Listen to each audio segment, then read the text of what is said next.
मध्य प्रदेश के भोपाल और इंदौर में लागू होगी पुलिस कमिश्नर प्रणाली। पुलिस को मिलेगी magisterial power, CM Shivraj Chouhan ने की घोषणा।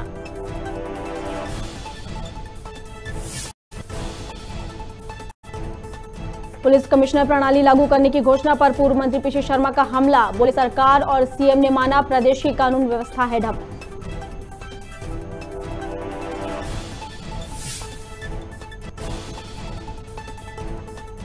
अंबिकापुर शहर को स्वच्छता के क्षेत्र में मिला गोल्ड मेडल। 10 लाख का जनसंख्या वाले शहरों में भी मिला द्वितीय स्थान।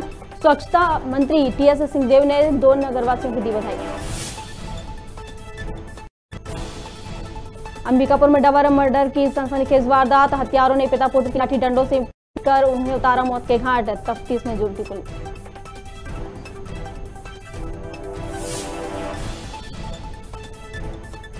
इंदौर कलेक्टर मनीष सिंह का तुगलकी फरमान। वैक्सीन की दूसरी डोज नहीं लगवाने वाले दुकानदारों की दुकानें सील करने के दिया आदेश। सराफा चौक में दुकानें की गई सील।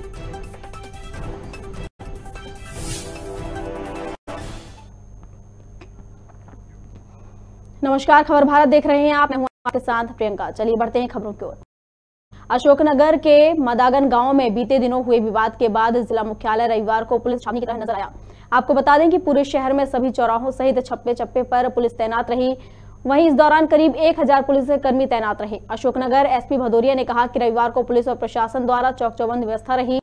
वहीं प्रशासनिक और पुलिस अधिकारी भी लगातार दिन भर जिले में मॉनिटरिंग करते रहे। जो भीम आर्मी के द्वारा जो 21 तारीख का आंदोलन का आह्वान किया गया था उसको निरस्त कर दिया गया है। तो पहले निरस्त हो गई थी, बातचीत खत्म हो गया था। एक एहतियात के रूप में फोर्स लगाई गई थी क्योंकि कुछ लोग ऐसे होते हैं जिसको की सूचना नहीं मिलती है और कुछ लोग ऐसे उसी आपस में उसका कुछ फ्रैक्शन होता है, वो भी आने की यहाँ पे कोशिश ना करे और कोई जो है स्थिति अशांति की स्थिति निर्मित ना हो, इसलिए ये फोर्स पूरा लगाया गया है और हिदायत दी गई है कि किसी प्रकार का हमेशा हर क्षेत्र में शांति बना के रखा जाए। अन्य जिलों से ही बल बुलाया गया है। हाँ, फोर्स बाहर से भी आया है और कंपनियां आई हैं, 6 कंपनियां आई हैं और बाहर से भी फोर्स आई है। अभी का कैसा क्या हालात है? पूरे जिले में शांति है, बिल्कुल शांति है, कहीं भी किसी प्रकार की कोई सूचना नहीं। सरगुजा जिले की दरिमा थाना क्षेत्र अंतर्गत डबल मर्डर की वारदात सामने आई है, जहां अज्ञात हमलावरों ने पिता पुत्र को मौत के घाट उतार दिया है। मामला ग्राम कुम्हरता का है। वहीं हत्या की सूचना मिलने पर दरिमा पुलिस ने घटनास्थल पर पहुंचकर शव को बरामद किया है। वहीं अतिरिक्त पुलिस अधीक्षक विवेक शुक्ला और एसडीओपी मौके पर जांच के लिए पहुंचे हैं। वहीं जांच उपरांत दोनों का शव किसनक्ष सोमनाथ एवं प्रमोद के रूप में हुई है। दोहरे हत्याकांड की गुत्थी को सुलझाने के लिए पुलिस ने डॉग स्क्वाड की मदद ली है। पुलिस 4 आरोपियों के हिरासत में लेकर उनसे पूछताछ कर रही है। अपना नाम बताइए। जगदीश से पता कि जो खत्म हुई से डिवीजन तो कौन है और कैसे हुई विवाद? नसर चाचा है, वो भाई है। तो वही राती तो उनका का झगड़ा हुई वही। अब राती तो हम सही नहीं पाए। अभी हाँ ने मोर भाई वही कहती जाए बुले तो गई तो ही देखी तो ही आए के बताई से तो सरपंच ला फोन फरन चाचा। तो का चीज पर विवाद रही? सर तो पहले मैंने एक बार बाजे रही के झगड़ा झगड़ी का भी पी खाए थे तो विवाद दिखा थे। का काम करत रही चाचा है वो नर्सरी जंगल का पूरे हुई है चौकीदार। तो यही चीज के लेकर विवाद हो रही है। कोई आने चीज में झगड़ा बाजे रही खाद पिया थी। थाना दरिमा के अंतर्गत ग्राम कुम्हरता पड़ता है। वहाँ सुबह सुबह पुलिस को सूचना प्राप्त हुई कि पिता पुत्र की बॉडी जो है खेत के पास पड़ी हुई है। ऐसी सूचना प्राप्त होने पर तत्काल हमारे पुलिस अधीक्षक महोदय के निर्देश पर हम वरिष्ठ अधिकारी के निर्देश पर हम लोग सभी वहाँ पर घटनास्थल पहुँचे हैं। वहाँ पहुँचने पर हमने देखा प्राइमा फेसिया की जो बॉडी पड़ी थी वो पास पड़ी हुई थी, जिसमें मृतक जो था उसकी पहचान जो है दोनों की पिता पुत्र के रूप में हुई है। एक का नाम शोभनाथ गौड़ और उसके जो पुत्र है उनका नाम प्रमोद गौड़ और जिन्हें सिर पर चोट थी। चोट को देखने पर प्रतीत हो रहा था कि किसी टंगियर से धारनुमा हथियार से इन्हें मारा गया है। उक्त सूचना पर तत्काल हमारी एफएसएल की टीम और साथ ही साथ डॉग स्क्वाड भी मौके पर पहुंचा है। और मामले की अभी विवेचना की जा रही है। इसमें जो भी तथ्य साक्ष्य कलेक्ट करना है, पूछताछ करना है, वो सब हमारी टीम के द्वारा भी किया जा रहा है। जल्द ही हम आरोपियों तक पहुंच पाएंगे। ये अभी तो हमारी जांच स्तर पर है, मर्ग जांच की जा रही है और पूछताछ ग्रामीणों से की जा रही है कि किसके साथ विवाद था, क्या था, और इसमें अभी पूछताछ के स्तर पर है। अभी अक्सर सभी जो भी संदेही लोग हैं उनसे भी पूछताछ कर रहे हैं। अभी जो कारण है या आरोपी कौन है इसका अभी खुलासा नहीं हो पाया है। अभी हमारी जांच जारी है। विधायक मंत्री विश्वास सारंग ने 1 करोड़ रुपए की लागत से बनने वाले नरेला विधानसभा सड़क का भूमि पूजन किया।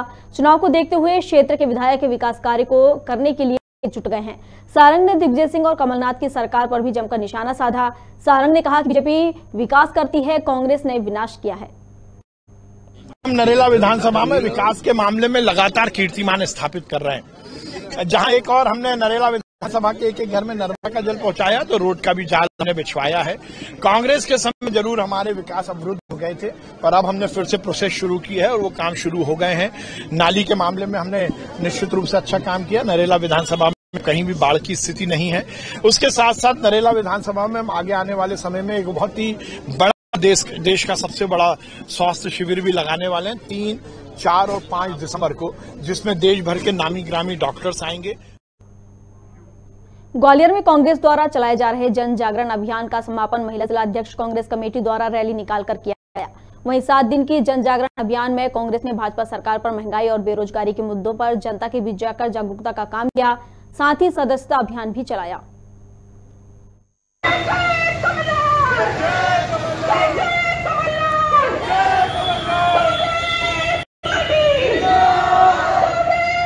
किस तरीके से देखिए, ये जन जागरण रैली है जो कि वरिष्ठ नेतृत्व आदरणीय दिग्विजय सिंह जी, हमारे पूर्व मुख्यमंत्री आदरणीय कमलनाथ जी और जो प्रदेश हमारी अध्यक्ष आदरणीय अर्चना जायसवाल जी, उनके नेतृत्व में ग्वालियर शहर जिला कांग्रेस कमेटी आदरणीय देवेंद्र शर्मा जी, इनके नेतृत्व में ये जो रैली निकाली गई है। आज मोर्चा संगठन, महिला मोर्चा संगठन को ये जिम्मेदारी दी गई थी और आपने देखा होगा किस जोश के साथ महिलाओं ने 4-5 किलोमीटर की दूरी तय की और ये उनका उत्साह नहीं, ये गुस्सा है भाजपा सरकार की तरफ, क्योंकि उन्होंने जिस प्रकार से घरेलू गैस ईंधन के दाम बढ़ा दिए हैं, जिस प्रकार से महंगाई की मार आम बजट जो किचन है औरत का वो बिगाड़ दिया है। एक दिन यही महिलाएं उनको उखाड़ फेंकेंगी, उनके सिंहासन को उखाड़ फेंकेंगी और आज जो जज्बा था वो महिला ने ठान लिया है और पल्ले में गांठ बांध ली है कि ये भाजपा जो निकृष्ट सरकार है, मोदी सरकार और शिवराज सरकार, इसको 2023 में हम बड़ा जवाब देंगे और महंगाई को कम कराने में कार्यक्रम में सप्ताह भर के लोगों को जोड़ने का भी काम किया था, तो कितना प्रभाव देखने को मिला? लोग देखिए, ये तो प्रतिदिन हजारों की संख्या में लोग जुड़े हैं, जैसा कि हमारे पास अभी ऑन पेपर तो रिकॉर्ड नहीं है, लेकिन ये जो मिस्ड कॉल है और ये जो राष्ट्रीय स्तर पर सदस्यता अभियान चलाया गया, एक बाल कांग्रेस भी बनाई गई है, एक बहुत बड़ा मैं समझती हूँ बहुत बड़ा उन्होंने स्टेप लिया है, बहुत अच्छे और अग्रणी हमारी कांग्रेस की ओर। पश्चिम मध्य रेलवे मंडल जबलपुर के मझगवां स्टेशन में कोविड काल से ही ट्रेनों के स्टॉपेज बंद हैं। आपको बता दें, यहां भगवान श्री राम की तपोस्थली आस्था का केंद्र बिंदु है। चित्रकूट के यात्री यहीं से ट्रेनों में आते जाते हैं। रेलवे संघर्ष समिति के संयोजक अवध बिहारी मिश्रा ने कहा कि मझगवां महत्वपूर्ण स्टेशन है। वहीं उन्होंने कहा कि आज स्थानीय निवासियों के साथ मझगवां स्टेशन प्रबंधक को एक सूचना पत्र सौंपकर रेलवे प्रशासन से मझगवां रेलवे स्टेशन पर रुकने वाली सभी रेल गाड़ियों को स्टॉपेज पुनः शुरू करने की मांग की गई है। सर्वदलीय रेल रोको संघर्ष समिति के तत्वाधान में क्षेत्रीय जन सहयोग से किया जाएगा। किसी भी अप्रिय घटना की जिम्मेदारी शासन और रेलवे की होगी। अतः श्रीमान प्रस्तुत कर अनुरोध है कि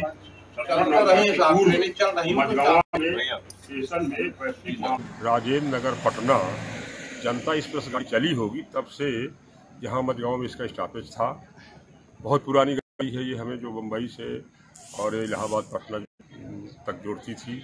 उसका स्टॉपेज कोरोना काल के कारण बंद कर दिया गया और आज स्थिति ठीक है, तो हमने मांग किया है कि जो स्टेशन में हमारे मझगांव में जनता एक्सप्रेस, लखनऊ एक्सप्रेस गाड़ियों का ठहराव किया जाए। विगत 9 नवंबर को हमने राष्ट्र महामहिम राष्ट्रपति महोदय के नाम, देश के रेल मंत्री के नाम और रेलवे बोर्ड के श्रीमान अध्यक्ष जी को, भारत सरकार तथा रेल महाप्रबंधक जबलपुर के नाम ज्ञापन सौंपा था और उसमें हमने कहा था कि 17 तारीख तक इन गाड़ियों का ठहराव मझगांव में कर दिया स्टेशन में। तो अभी तक तो महामहिम राष्ट्रपति महोदय के तरफ से, ना रेल मंत्री के महोदय की तरफ से, ना चेयरमैन की तरफ से मेरे ज्ञापन पर क्या कार्रवाई की गई इसकी सूचना है।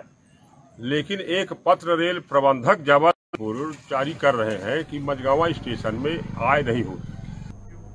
पन्ना में विकास के प्रति संवेदनशील खनिज मंत्री के गृह जिले में ठेकेदार की दबंगई सामने आई है। आपको बता दें कि पीआईयू विभाग का दबंग ठेकेदार सुभाष द्विवेदी कांग्रेस नेता का करीबी बताया जा रहा है। गुणवत्ताहीन एवं डस्ट मिलाकर निर्माणाधीन की भ्रष्टाचार कर इमारत बनाई जा रही है, तो वहीं यह बिल्डिंग 3 करोड़ 54 लाख रुपए की बनाई जा रही है।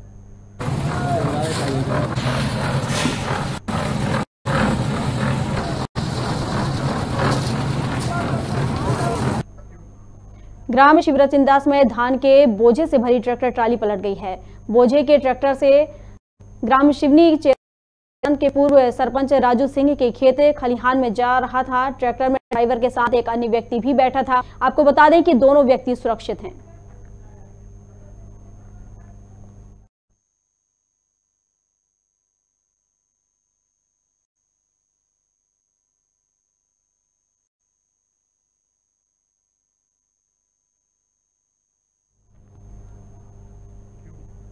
अनूपपुर SECL जमुना कोतमा क्षेत्र में एक आदिवासी परिवार को 11 साल बाद न्याय मिला है। आपको बता दें कि शिव कुमार सिंह पाव एवं दादास गुलाब विद्यालय के संचालक दयानंद मिश्रा और मोहम्मद जाफर तथा अन्य लोगों के बीच भवन और जमीन को लेकर केस चल रहा था, जिसमें SDM न्यायालय ने सन 2010 में शिव कुमार सिंह पाव के पक्ष में फैसला सुनाया था।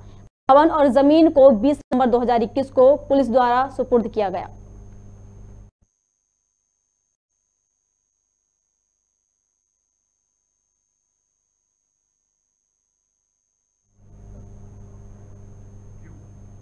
मुख्यमंत्री शिवराज सिंह चौहान ने राजधानी भोपाल और इंदौर में पुलिस कमिश्नर प्रणाली लागू करने की घोषणा की है, जिसके लागू होने के बाद इन दोनों शहर में पुलिस की लाठीचार्ज और धारा 144 लागू करने के लिए कलेक्टर के आदेश का इंतजार नहीं करना होगा। मुख्यमंत्री ने कहा कि भौगोलिक दृष्टि से भी महानगरों का विस्तार हो रहा है और जनसंख्या लगातार बढ़ रही है, इसलिए कानून व्यवस्था में कुछ नई समस्याएं पैदा हो रही हैं। उनके समाधान और अपराधियों पर नियंत्रण के लिए हमने यह फैसला लिया है। प्रदेश में कानून और व्यवस्था की स्थिति बेहतर है, पुलिस अच्छा काम कर रही है और पुलिस ने और प्रशासन ने मिलकर उपलब्धियां हासिल की, लेकिन शहरी जनसंख्या तेजी से बढ़ रही है। महानगरों का विस्तार हो रहा है भौगोलिक दृष्टि से भी, और जनसंख्या भी लगातार बढ़ रही है, इसलिए कानून और व्यवस्था की कुछ नई समस्याएं पैदा हो रही है। उनके समाधान और अपराधियों पर नियंत्रण के लिए हमने फैसला किया है कि प्रदेश के 2 बड़े महानगरों में, राजधानी भोपाल और स्वच्छ शहर इंदौर में, हम पुलिस कमिश्नर सिस्टम लागू कर रहे हैं ताकि अपराधियों पर और बेहतर नियंत्रण कर सकें। सीएम शिवराज के इंदौर और भोपाल में कमिश्नर प्रणाली की घोषणा करने पर भाजपा प्रदेश अध्यक्ष वी डी शर्मा ने कहा कि कमिश्नर प्रणाली लागू होने से कानून व्यवस्था और बेहतर होगी। वहीं वी डी शर्मा ने कहा कि 2 नवंबर को होने वाली भाजपा कार्यसमिति की बैठक को लेकर कहा उन्होंने कि कोरोना के चलते पहले वर्चुअल बैठक हुई थी, लेकिन अब एक्चुअल बैठक होगी। उन्होंने कहा कि बैठक में कार्यसमिति के सदस्य, जिलाध्यक्ष, कैबिनेट मंत्री शामिल होंगे, जिसमें ठाकरे जी के अन्य जन्म शताब्दी पर भी और संगठनात्मक चर्चा की जाएगी। हमारी जो कानून व्यवस्था है और प्रशासन व्यवस्था में बहुत चाक चौबंद, और जिसको मैं कहूँ कि एक बेहतर कानून व्यवस्था मध्य प्रदेश के अंदर भारतीय जनता पार्टी की सरकार में माननीय मुख्यमंत्री शिवराज सिंह चौहान और हमारे गृह मंत्री नरोत्तम मिश्रा जी के नेतृत्व में बहुत बेहतर तरीके से काम कर रही है। मैं माननीय मुख्यमंत्री जी को इस बात के लिए बहुत बधाई, शुभकामनाएं देता हूँ कि उन्होंने मध्य प्रदेश के अंदर जो हमारे 2 बड़े शहर इंदौर और भोपाल के अंदर कमिश्नर प्रणाली लागू करने से जो बेहतर चल रही कानून व्यवस्था है उसको और ताकत देने के लिए और अच्छा बनाने के जो प्रयास माननीय मुख्यमंत्री जी ने किए हैं कि इसके माध्यम से कमिश्नर प्रणाली जो लागू की है उसके माध्यम से और अच्छे से अच्छी कानून व्यवस्था बनेगी जो पहले से बेहतर चल रही है। इसलिए मैं माननीय मुख्यमंत्री जी को, मध्य प्रदेश के हमारे गृह मंत्री माननीय नरोत्तम मिश्रा जी को और हमारी सरकार को इस बात के लिए बधाई देता हूं और जनता को भी इस बात के लिए शुभकामनाएं इंदौर और भोपाल की कि उनको एक नई कमिश्नर प्रणाली के माध्यम से और बेहतर से बेहतर प्रशासन में, कानून व्यवस्था में और हम सबको ताकत मिलेगी। ऐसी कोई चीज़ें हैं जहां पर हमको लगता है कि विकास के लिए आवश्यक है हटाना या जोड़ना, तो विकास की प्रक्रिया में जो चीज़ आवश्यक होंगी उन पर तो मुझे लगता है कि प्रशासन नज़र रखता ही है। और माननीय सांसद जी ने क्या कहा है मुझे अभी जानकारी में नहीं है, मैं देखूंगा और कुछ कहा होगा तो ठीक ही कहा होगा। मध्य प्रदेश के मुख्यमंत्री शिवराज सिंह चौहान ने इंदौर और भोपाल में कमिश्नर प्रणाली लागू करने का ऐलान किया है, जिसको लेकर पूर्व मंत्री पीसी शर्मा का कहना है कि ये सब ध्यान भटकाने की बात है। सरकार और सीएम ने माना है कि कानून व्यवस्था ठप है। कल ही एक सिपाही को लूटकर आरोपी फरार हो गए। नेमोवर के 5 आदिवासियों की हत्या कर दी गई और उनके आरोपियों को अभी तक सजा नहीं दिलाई गई है। कल एक सिपाही को बदमाशों ने लूट लिया। आज तक पहला मामला इस तरह के आ रहे हैं। ये उन आरोपियों को सजा नहीं दे पाए जिन्होंने 5 आदिवासियों की हत्या की थी, रेप किया था नेमावर में। पूरे मध्य प्रदेश में महिलाओं से दुष्कर्म, छेड़छाड़ और अपराध, बच्चों पे अपराध लगातार बढ़ रहे हैं, लेकिन इससे कुछ हल होने वाला नहीं है। जब तक इंफ्रास्ट्रक्चर नहीं बढ़ाएंगे, जब तक जो कमलनाथ जी ने शुरू किया था 1 दिन की छुट्टी वो नहीं देंगे, उनकी तनख्वाह नहीं बढ़ाएंगे, थानों के अंदर टैंक नहीं बढ़ाएंगे, उनको ट्रेनिंग नहीं देंगे। स्कॉटलैंड और बॉम्बे वहाँ पुलिस की ट्रेनिंग होगी किस तरह से कानून व्यवस्था की जाती है। केवल जुमलेबाजी से कुछ नहीं होगा और आम जो लोग हैं, आम लोगों को इस तरह की प्रणाली से दिक्कत होने वाली है। भोपाल, इंदौर और यहाँ का जो मध्य प्रदेश का जो वातावरण है वो इन सब चीज़ों के लिए फिट नहीं है। अगर ऐसा होता तो 17 साल में ही कर देते, बाकी सरकारें आई एक के बाद एक वो कर देती, तो ये नहीं किया। ये सब सोच समझ के हुआ। मझगवा थाना अंतर्गत युवक की कुल्हाड़ी मारकर हत्या कर दी गई है। आपको बता दें कि अर्धविक्षिप्त आरोपी ने रामकल मवासी पिता समना उम्र 30 वर्ष की गले में कुल्हाड़ी मारकर हत्या कर दी है। साथ ही हत्या का आरोपी अभी फरार है। वहीं मझगवा थाना पुलिस जांच कर रही है।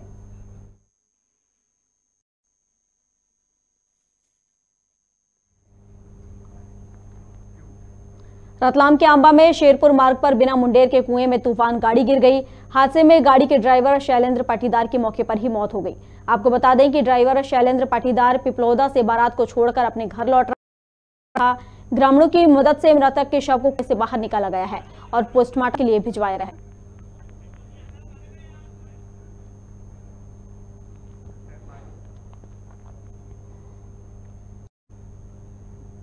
अंबिकापुर में एक शादी समारोह के दौरान युवक ने हवाई फायरिंग कर दी, जिसका वीडियो सोशल मीडिया पर जमकर वायरल हो रहा है। वीडियो में एक व्यक्ति लापरवाही से फायरिंग करता हुआ दिख रहा है। बताया जा रहा है कि प्रतापपुर नाका स्थित एक निजी होटल में शादी समारोह के दौरान यह फायरिंग की घटना हुई है। इस वक्त यहां काफी लोग मौजूद थे। इसकी लापरवाही होने पर एक बड़ा हादसा हो सकता था। वीडियो वायरल होने के बाद हरकत में आई पुलिस ने मामला दर्ज किया है।